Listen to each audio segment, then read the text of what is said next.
তো আয়ুষ্মান ভারত কার্ডের আবেদন শুরু হয়ে গেছে।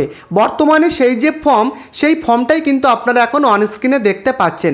তো এই ফর্মটা আপনারা কোথায় পাবেন এবং এই যে এই ফর্মটাকে আপনাদেরকে ফিল আপ করে আপনাদের ব্লকে যে জনকল্যাণ শিবিরটা হচ্ছে সেখানে কিন্তু জমা করতে হবে। এবং বর্তমানের এই যে জনকল্যাণ শিবির সেটা আজ থেকে শুরু হয়েছে, অর্থাৎ আজ 15 তারিখ, 16 তারিখ এবং 17 তারিখ, এই 3 দিন কিন্তু এই জনকল্যাণ শিবিরটা আপনার ব্লকে হবে। সেই জনকল্যাণ শিবিরে গিয়ে আপনাদের এই আয়ুষ্মান ভারত কার্ডটাকে জমা করতে হবে। তো এই কার্ড জমা করলে প্রত্যেক বছর কিন্তু আপনারা 5 লক্ষ টাকা পর্যন্ত স্বাস্থ্য বীমা কিন্তু পেয়ে যাবেন। আজকের ভিডিওতে কিভাবে আপনারা সঠিক এবং নির্ভুল পদ্ধতিতে এই ফর্মটাকে ফিল আপ করবেন সেটাই আজকের ভিডিওতে দেখাবো। তো শেষ পর্যন্ত দেখবেন। ভিডিওটি শুরু করবার আগে প্রত্যেককে বলবো, আপনারা যদি এই চ্যানেলে নতুন হন প্রত্যেকে এই চ্যানেলটিকে সাবস্ক্রাইব করে ভিডিওটিকে অবশ্যই লাইক করতে ভুলবেন না। তো চলুন আমি ডাইরেক্ট ফর্ম ফিল আপে চলে যাচ্ছি। তো ফর্মের প্রথমেই দেখতে পাচ্ছেন পরিষ্কার লেখা রয়েছে আয়ুষ্মান ভারত প্রধানমন্ত্রী জন আরোগ্য যোজনা। এই ফর্মটাকে আপনাদেরকে ফিল আপ করতে হবে। তো প্রথমেই ডেট জানতে চেয়েছে। তো যেদিন আপনারা এই ফর্মটা জমা করবেন সেই দিনের ডেটটা এখানে আপনারা বসাবেন, ডেট, মান্থ এবং ইয়ার হিসাবে। তারপরে দেখতে পাচ্ছেন বেসিক বেনিফিশিয়ারি ডিটেলস। এখানে আমি আপনাদেরকে বলে রাখি, একটা ফ্যামিলিতে একটাই কিন্তু এই যে আয়ুষ্মান কার্ড একটাই কিন্তু পাওয়া যাবে। তো এখানে আপনাদের যে বেনিফিশিয়ারি ডিটেলস, এখানে আপনার বাড়ির যিনি হেড অফ দ্য ফ্যামিলি রয়েছেন, যিনি মেন রয়েছেন, তার আধার কার্ডের নাম্বারটা সঠিকভাবে বসাবেন, তার নামটা এখানে বসাবেন এবং রেশন কার্ডের নাম্বারটা বসাবেন এবং সেই রেশন কার্ডটা কোন ক্যাটাগরির সেটা কিন্তু আপনারা এখানে বসাবেন। AAY রয়েছে, SPHS, PHS, জেনারেল। তো এখানে কিন্তু আপনাদের যে রেশন কার্ড রয়েছে হেড অফ দ্য ফ্যামিলির, সেটা দেখে আপনাদের যে ক্যাটাগরিটা সেটাই কিন্তু আপনারা এভাবে টিক দিয়ে দেবেন আপনাদের মতো করে। তারপরে জানতে চেয়েছে আধার লিঙ্কড মোবাইল নাম্বার, অর্থাৎ আপনার বাড়ির যে হেড অফ দ্য ফ্যামিলি রয়েছে তার মোবাইল নাম্বারের সাথে যে আধার কার্ডের যে লিঙ্কটা রয়েছে সেই মোবাইল নাম্বারটা এখানে আপনারা বসাবেন এবং আপনার বাড়ির যে হেড অফ দ্য ফ্যামিলি সে কি মেল না ফিমেল, যদি মেল হয় মেলে টিক দেবেন, ফিমেল হলে ফিমেলে টিক দেবেন এবং সেই হেড অফ দ্য ফ্যামিলির ডেট অফ বার্থ এখানে বসাবেন। এখানে ডেট, মান্থ এবং ইয়ারটা এখানে সঠিকভাবে বসাবেন এবং ফুল অ্যাড্রেস, যে এখানে কিন্তু দেখতেই পাচ্ছেন ফুল অ্যাড্রেস জানতে চেয়েছে। আধার কার্ড দেখে দেখে সঠিকভাবে কিন্তু আপনারা অ্যাড্রেসটা বসিয়ে নেবেন। তারপরে ডিস্ট্রিক্ট নেম, ব্লক নেম, গ্রাম পঞ্চায়েত বা ওয়ার্ড নেমটা বসাবেন।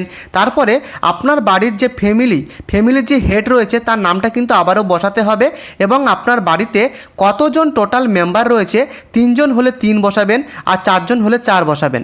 কতজন মেম্বার রয়েছে তত সংখ্যা এখানে আপনারা লিখবেন এবং প্যান কার্ড নাম্বারটা বসাবেন হেড অফ দ্য ফ্যামিলির। তারপরে দেখতে পাচ্ছেন যে ইলেকটোরাল ডিটেলস, এখানে কিন্তু হেড অফ দ্য ফ্যামিলির যে ভোটার কার্ড নাম্বার সেটা এখানে বসাতে হবে। তারপরে দেখতে পাচ্ছেন বিধানসভা কেন্দ্রের নাম্বারটা এখানে বসাতে হবে এবং অংশ নাম্বার এটা কিন্তু বসাতে হবে। তো এই দুটো জিনিস আপনারা কিন্তু ভোটার লিস্টে পেয়ে যাবেন। তারপরে সিরিয়াল নাম্বারে কিন্তু এখানে আপনাদের বসাতে হবে এবং আপনাদের ফ্যামিলিতে যদি আগের স্বাস্থ্যসাথী কার্ড যদি আগে ছিল সেই স্বাস্থ্যসাথী কার্ডের নাম্বারটা কিন্তু এখানে বসাবেন। যদি না থাকে বসানোর দরকার নেই, তবে যদি থাকে অবশ্যই কিন্তু বসাবেন আগের স্বাস্থ্যসাথী কার্ডের যে নাম্বারটা। বোঝাতে পারলাম? তারপরে দেখে নিন এলিজিবিলিটি প্যারামিটার। তো এটা কিন্তু খুবই গুরুত্বপূর্ণ, এগুলো কিন্তু আপনাদেরকে টিক দিতে হবে নতুবা নো করতে হবে। তো প্রথমে আমি আপনাদেরকে বলছি ফর রুরাল, অর্থাৎ এটা কিন্তু গ্রাম অঞ্চল, যারা গ্রাম অঞ্চলে থাকে তাদের জন্য কিন্তু এটা। তারপরে আমি পরেরটা দেখাচ্ছি। তো প্রথমে জানতে চেয়েছে only 1 room with kutcha walls and kutcha roof, অর্থাৎ এখানে বলতে চেয়েছে আপনাদের বাড়িতে যদি কাঁচা দেওয়াল এবং কাঁচা ছাদ সহ একটি মাত্র ঘর থাকে, যদি থাকে তাহলে ইয়েসে টিক দেবেন, নতুবা কিন্তু নোতে টিক দেবেন। বোঝাতে পারলাম? তারপরে দেখুন no adult member between age 16 to 59, অর্থাৎ কি বলতে চেয়েছে আপনার বাড়িতে, আপনার ফ্যামিলিতে 16 থেকে 59 বছর বয়সের মধ্যে কোনো প্রাপ্তবয়স্ক সদস্য যদি না থাকে তাহলে ইয়েসে টিক দেবেন, নতুবা নোতে টিক দেবেন।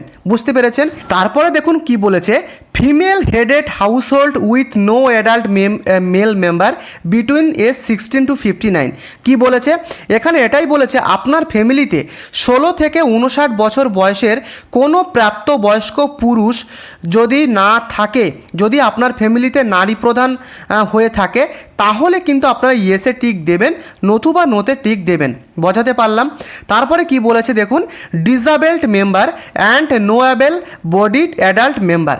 এখানে এটাই বলেছে আপনার ফ্যামিলিতে যদি প্রতিবন্ধী সদস্য এবং কোনো সক্ষমদেহী প্রাপ্তবয়স্ক সদস্য যদি না থাকে, তাহলে ইয়েসে টিক দেবেন, নতুবা নোতে টিক দেবেন। বুঝতে পেরেছেন? তারপরে দেখুন বলেছে এসসি এসটি হাউসহোল্ড, অর্থাৎ আপনার ফ্যামিলি যদি এসসি বা এসটি কার্ড যদি কাস্ট সার্টিফিকেট থাকে, তাহলে ইয়েসে টিক দেবেন, নতুবা নোতে টিক দেবেন। এইভাবে কিন্তু আপনারা টিক দেবেন।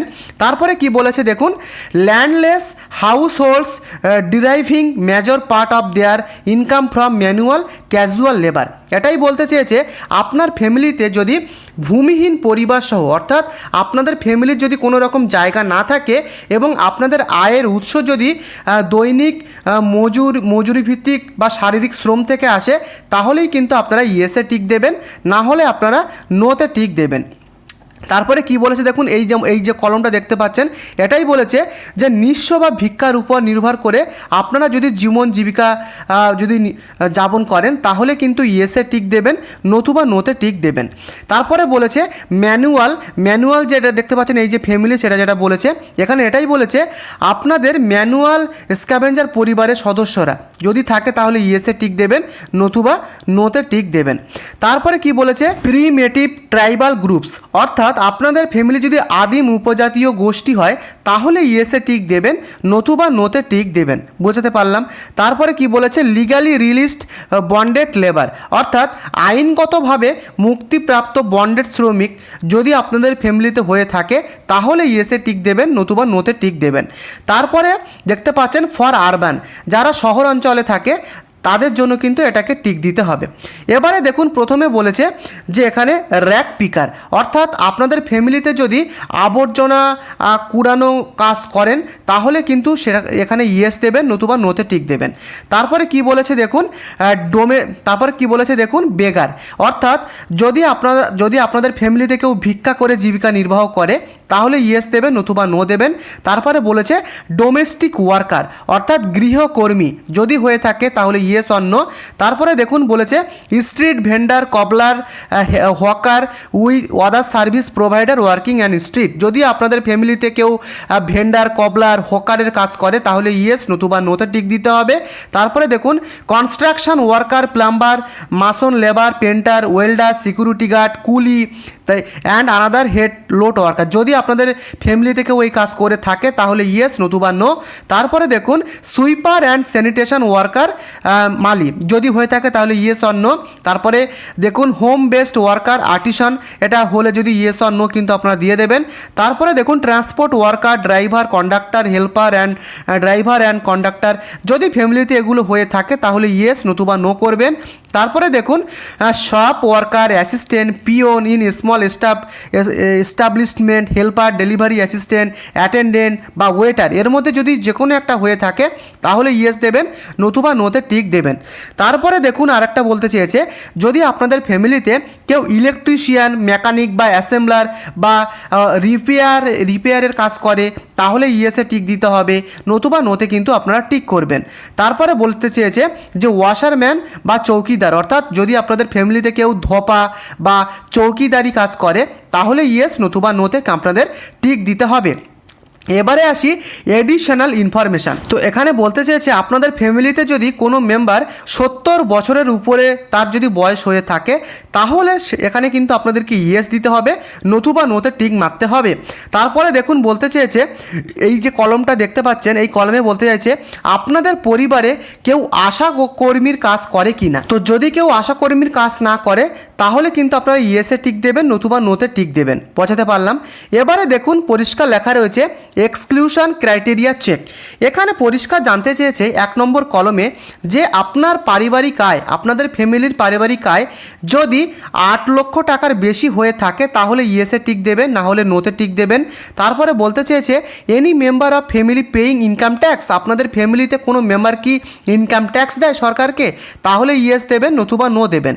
তারপরে দেখতে পাচ্ছেন পরিষ্কার লেখা রয়েছে যে এই যে কলমটা দেখতে পাচ্ছেন যে এসআইআর 2026 ভোটের জন্য এসডিডি তালিকায় পাওয়া গেছে, যদি থাকে তাহলে ইয়েস দেবেন নতুবা নোতে টিক দেবেন।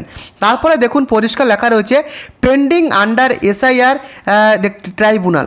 বোঝাতে পারলাম, যদি আপনাদের এসআইআর লিস্ট থেকে নাম বাদ পড়ে এবং আপনারা যদি ট্রাইব্যুনালে আবেদন করেন, সেই আবেদন যদি পেন্ডিং থাকে তাহলে ইয়েস দেবেন নতুবা নোতে টিক দেবেন। তারপরে দেখতে পাচ্ছেন পেন্ডিং সিএএ অ্যাপ্লিকেশান, অর্থাৎ যদি আপনারা কেউ ভারতীয় নাগরিকত্বের জন্য আবেদন করেন এবং সেই অ্যাপ্লিকেশান যদি পেন্ডিং থাকে তাহলে ইয়েস দেবেন নতুবা নো দেবেন। তারপরে beneficiary name deleted from Annapurna Yojana beneficiary list, অর্থাৎ আপনাদের ফ্যামিলিতে কারোর নাম যদি অন্নপূর্ণা যোজনা থেকে বাদ পড়ে যায় তাহলে ইয়েসে টিক দেবেন নতুবা নোতে টিক দেবেন। তো এইভাবে আপনাদেরকে ফর্মটাকে ফিল আপ করতে হবে। তারপরে দেখতে পাচ্ছেন ডিক্লারেশন অ্যান্ড কনসেন্ট, এখানে আপনাদেরকে একটা টিক দিতে হবে। টিক দেওয়ার পরে এখানে আপনাদেরকে সিগনেচার করতে হবে।